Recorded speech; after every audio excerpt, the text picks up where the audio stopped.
I'm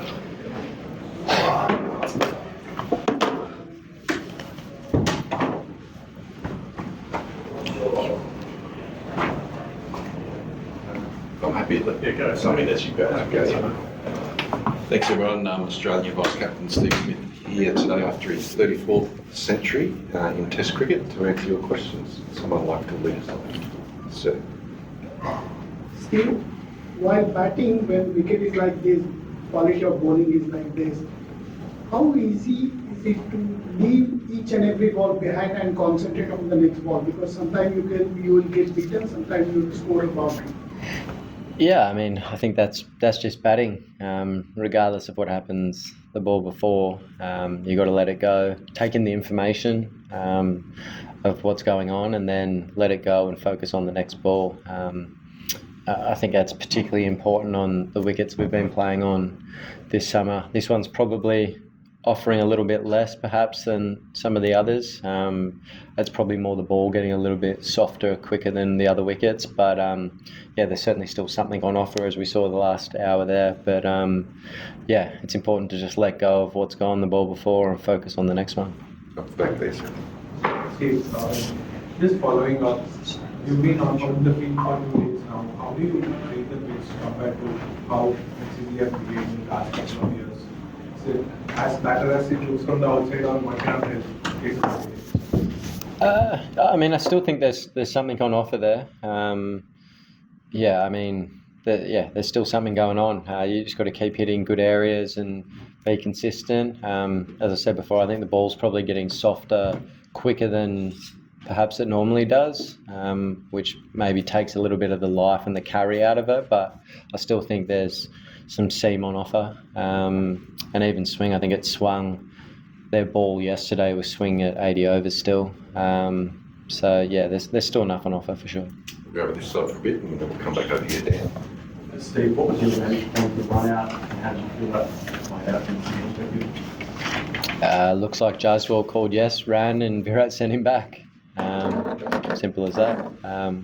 Yeah, I didn't see much more than that. I was running in, pretty excited. It was a nice wicket. It was obviously a really good partnership to break that one, and then obviously get the 2 more wickets. Was a huge last hour for us. So yeah, that was a big play in the context of the day, I suppose.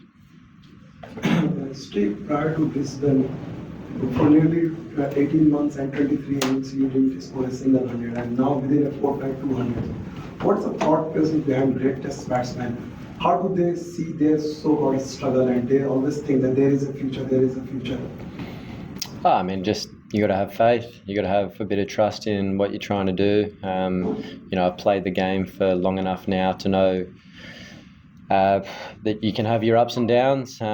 Sometimes you can be hitting the ball really nicely, which, you know, I think I said to all you guys when I wasn't scoring the runs, I actually felt like I was batting pretty well. And there's a difference, I think, between being out of form and out of runs. So, yeah, I thought I was hitting the ball nicely, having some faith and confidence. You know, I think you need a lot of luck on these wickets to get big runs as well, and the ones we're playing at the moment. And, you know, last week I had my fair share. I think I got an umpire's call and got beaten on numerous occasions when on other days I'd nick it. So, yeah, you need a bit of luck. So, yeah, but you just got to have faith that you're going to turn it around, keep trusting the processes and letting go of each ball, as I said before, and concentrating on the next one. Steve, what it looked 311 for 6 you started today.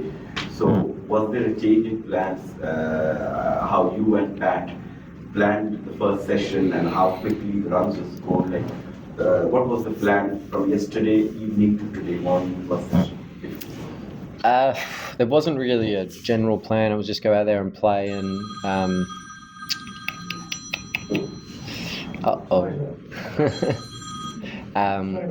that's all right, mate, no worries.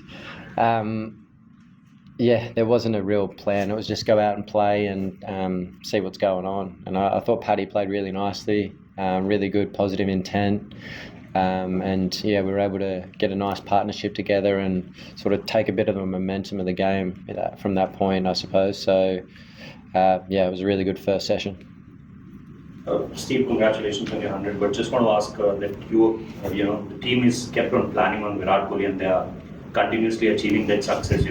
Bowling him outside the off stump and getting the edge. And can you talk a little about this? That how you're planning this, and what kind of conversation you are having? Are you guys very assured that in first ball, in 10th ball, or in 40th or in 80th ball, we'll get him somewhere down the line? Look, he's a class player. We know that. Obviously, he played really well in Perth for that 100, and he looked really good today. I thought, he's in for a good one here. And it was probably the first ball I think he actually played at on that 5th, 6th stump line. He was really disciplined today. He was leaving nicely, making the bowlers come to him a bit more and scoring well through the leg side and when we went short. So, I thought we were in for, a bit of a masterclass there. But fortunately, Barrel got one to sort of straighten probably off the line on that 5th, 6th stump, and he probably was one of the only ones he played at. It was fortunate to catch the edge. I'll leave it to you. Yeah. Yeah. What did you think of Virat's bump on Sam yesterday and how Sam handled that? I don't even know how Sam handled it. How did Sam handle it? He just smiled off. Oh, did he? I don't think much phases the young kid. As we saw yesterday, he was reverse ramping Boomer, and I was having a heart attack up in the box. But look, I thought it was all good. No stress. Roger. You get to 6 with 311 yesterday, a couple of frustrating dismissals sort of later in the day. How satisfying was it, the bottom shot you not only hit a ton, but get a really solid ton and go on with it after that? Just set things up quite nicely. It's never ideal to lose 3 quick ones like that. We actually got ourselves into a really nice position to almost accelerate the game a little bit, and if we got one more good partnership there, we sort of get ahead of the game. So fortunately it came a little bit later on when Paddy came out, obviously, and we got that 100-run stand, which got us up to a nice total. People miss out. Travis missed out for once. He's been unbelievable. Surprised to see him get out leaving. He doesn't leave too many balls, but look, it's we've posted a nice score in a good spot. That last hour, as I said, that was a big last hour in the game. Come back over this side, visual. 34 Test centuries, Steve, as Cole touched on when you came in, up into the top 10 overall. How important are those overall numbers for yourself? Not very. I just play. I love playing. I love scoring runs and helping the team. So, to get some milestones along the way, that's cool. But it's not the reason I play. Did you have one, sir? No. Sorry, Rainbow. Yes. No, that's took the goal behind. You're Steve, someone whose technique was probably scrutinised when he started as being potentially not suited for Test cricket. What do you make of guys like Sam and even Jaiswal, the way they go about it? And Sam's saying that's the future of Test cricket.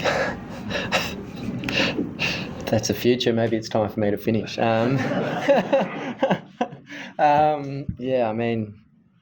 got to have some serious courage to do what he did yesterday. And, that first over, Boomer beat him, 3 or 4 times, bowled some really nice balls, and actually thought he played them really well, played down the line, and they just did too much, and he beat the outside edge. And then for a kid to have the confidence to start lapping and reverse lapping arguably one of the best bowlers that have played the game, shows some serious confidence in the kid and real courage. So it sort of swung momentum our way. I think you saw when he got picked, George and Ron said they wanted to see something different, show something different to the new ball, and we certainly saw that, and it worked out really well for us yesterday.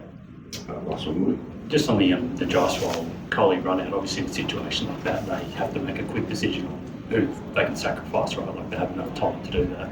Who would you guys have rather have bowled at? I'm not answering that. No, look, they were both looking really good. Jaiswal played a nice innings today.